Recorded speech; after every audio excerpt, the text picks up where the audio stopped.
Tennessee Republican State Representative Justin Lafferty is facing some pretty intense backlash today after defending what's widely viewed as one of the most racist deals in U.S. history. Watch.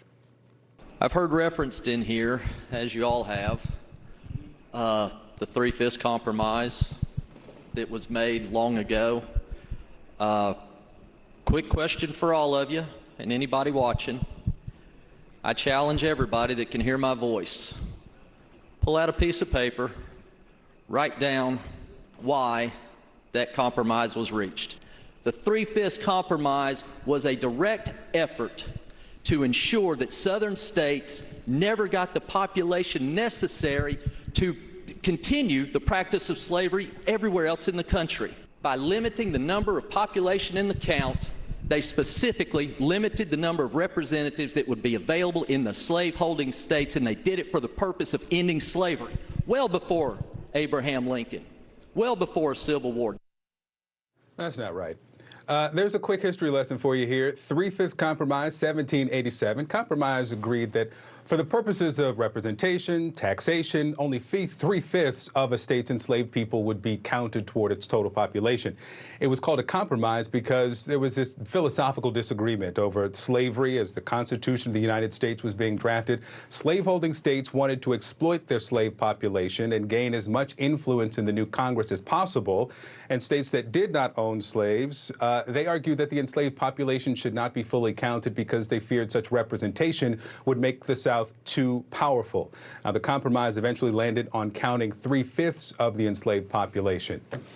Why are they talking about this? Well, because Tennessee lawmakers are debating legislation that would limit schools' ability to teach students what they can tell them about racism and privilege. With me now is Tennessee State Representative Anotonio Parkinson. He's also the chair of the Tennessee Black Caucus of State Legislators. Sir, thank you for being with us. After those comments from your colleague, there were Republican members who stood and applauded. They thought that he made some salient points. What did you think? You know, that was the worst part of it, was to see my other colleagues clap for this soliloquy that he delivered. That was actually a false narrative. And it speaks to what the legislation is about, is they want the teachers by law to tell the good and the bad about anything that they discuss that has any historic account in regards to the state of Tennessee and to the United States. And so some of the questions that I posed to them was, what's the good about the two individuals that flew those airplanes into those world banks, the World Trade Centers? What's the good about Hitler, who orchestrated the Holocaust?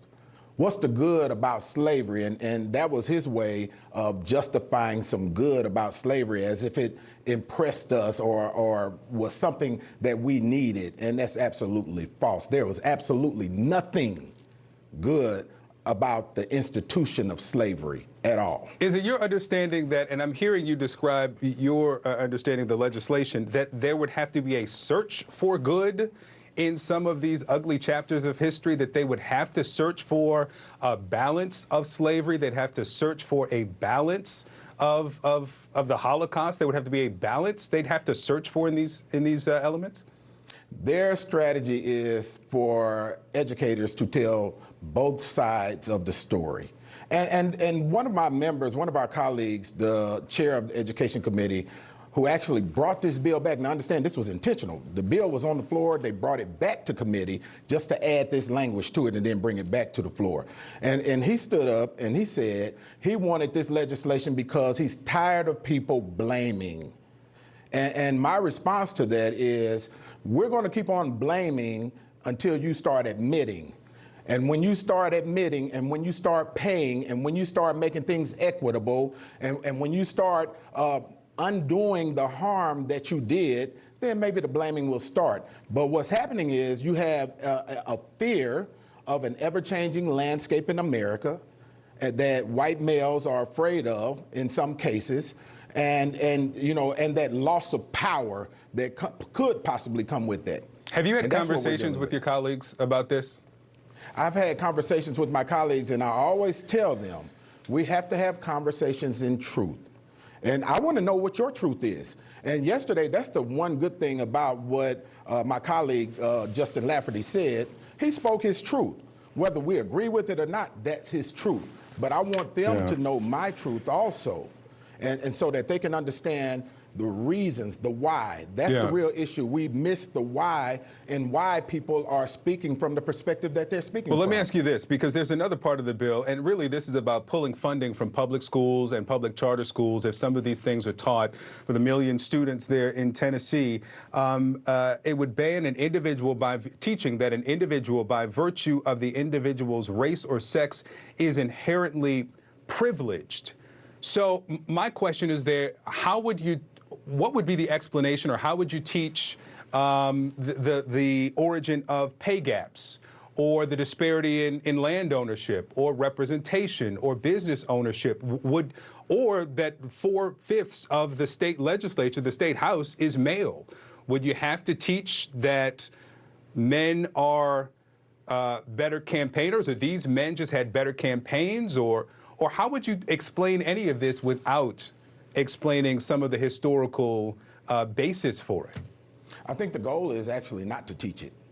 That's what I think the real goal is ultimately, because if you can't find the balance in it based on this law and you try to teach it and it's not balanced, then you could lose funding to your school, to your school district based on this legislation. So I think ultimately that's what the goal is to whitewash, to water down, to remove responsibility and accountability from those that have, perpetrated these issues. I'll give you an example. We ran legislation declaring racism a public health threat. It died twice. Race conversations in the Tennessee legislature are extremely uncomfortable for a lot of our members. Let me wrap here. You've talked about the broader context, really from a national context. This bill in Tennessee, the state Senate hasn't taken it up yet. Do you expect, as we wrap up here, that it will become law?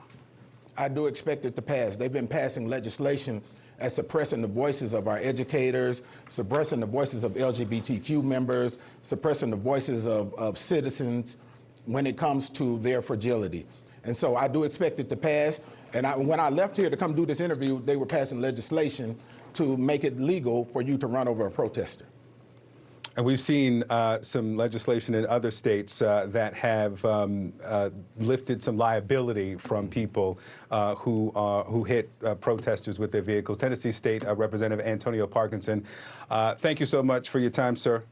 Thank you for having me.